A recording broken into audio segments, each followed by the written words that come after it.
ராஜா sir create பண்ணுற melodies, அந்த phrasing versus இப்போ ஜென்ஸி கிரியேட் பண்ணுற இந்த டும்மா மியூசிக்கை ஒரு சின்ன கம்பேரிசன்.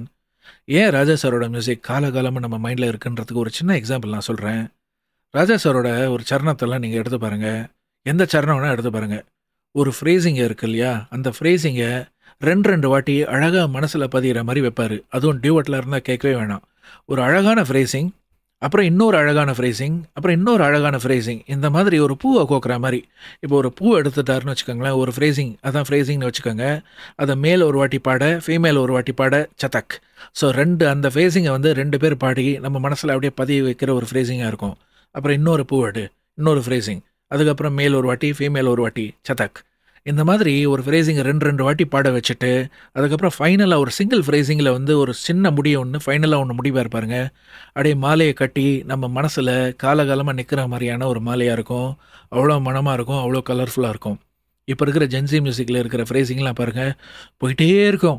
டேய் நிறுத்துறான்னா, இப்போ அந்த ஒரு பூவை வந்து நீங்கள் இருக்க கட்டிகிட்டே இருந்தீங்கன்னு வச்சுக்கோங்க. ஒரே ஃப்ரேசிங்கை பண்ணிகிட்டே இருந்தீங்கன்னா, அது இருக்க கட்டினீங்கன்னா அந்த பூ ரொம்ப வலிச்சு அப்புறம் டும்முன்னு செத்து போயிடும். அதனால தான் இப்போ இருக்கிற ஃப்ரேசிங்லாம் அப்போதைக்கு நல்லா இருக்குது. அப்புறம் ஒரு 2 வாரம் கழிச்சு என்னடா அது பூ வாடுதுன்ற ஒரு ஃபீலிங் நமக்கு வரும். அப்படியே மறந்து போயிடும். அதனால தான் சொல்கிறேன், ராஜா சாரோட சரணத்தில் இருக்கிற அந்த ஃப்ரேசிங்லாம் எடுத்து பாருங்கள். ஒவ்வொரு பூவும் ஒரு ஒரு ஃப்ரேசிங். ஒவ்வொரு ஃப்ரேசிங்கும் அவ்வளோ பியூட்டிஃபுல்லாக வந்து இதர் அது சோலோவாக இருந்தாலும் சரி, ஒரு டுவெட்டாக இருந்தாலும் சரி, மேலே 2 வாட்டி அந்த ஃப்ரேசிங்கை பாட, இல்லாட்டி டுவெட்டாக இருந்தால் மேல் ஒரு வாட்டி பாட, ஃபீமேல் ஒரு வாட்டி பாட, அந்த ஃப்ரேசிங்கை அப்படியே எலிவேட் பண்ணி கொடுப்பாங்க. அந்த மாதிரி எலிவேட் பண்ணி ஒரு பூவை கோக்குற மாதிரி கோத்து ஒரு மாலையாக கிரியேட் பண்ணுற மியூசிக் தான் ராஜா சார் மியூசிக். அது ஒரு சின்ன எக்ஸாம்பிள் நான் சொல்கிறேன். குயிலே குயிலே பூங்குயிலே அந்த சாங் வந்து சாம்பிளாக எடுத்துப்போமே. தொட்டாலே நீ சீணுங்கும் அழகு ஒன்ன தொட்டாலே சிலுக்குதடி. இந்த அழகான ஃப்ரேசிங்கை மேல் பாட, ஃபீமேல் பாட, ஒரு பூவை எடுத்து ரெண்டே 2 சொத்து சதக் மனசில் நின்னாச்சா. இப்போ அடுத்த ஃப்ரேசிங்கை பாருங்கள், பிரில்லியன்ட் ஃப்ரேசிங்.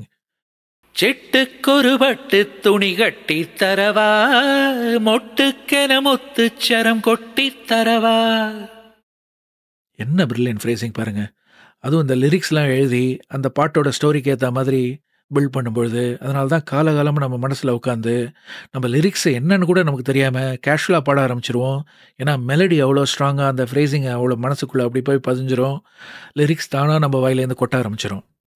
என் அடுத்த ஃப்ரேசிங், நெஜமா நெஜமா நான் தவிச்சேன், உனையே நினைச்சு உயிர் வளர்த்தே.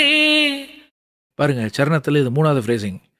அண்ட் ஃபைனல் ஃப்ரேசிங், ஒரு சிங்கிள் ஃப்ரேசிங் அழகான ஒரு முடியை முடிச்சு அழகாக ஒரு மாலையை ப்ரெசென்ட் பண்ணுவார்.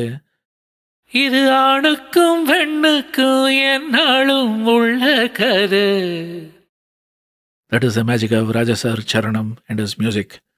குயிலே குயிலே பூங்குயிலே மயிலே மயிலே வா மயிலே, ஒரு பூஞ்சோலையே உனக்காகத்தான் பூத்தாடுதே வா.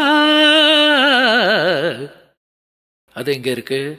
குக்கு குக்குலி பாபா ஹவுசே அனதக ஹவுசே அனதக ஹவுசே தனதக. எங்க நிக்கிறது? அதனால தான் அந்த சின்ன பூ மேலே இவ்வளோ இருக்கு கட்டினா அந்த பூ க்ளோஸே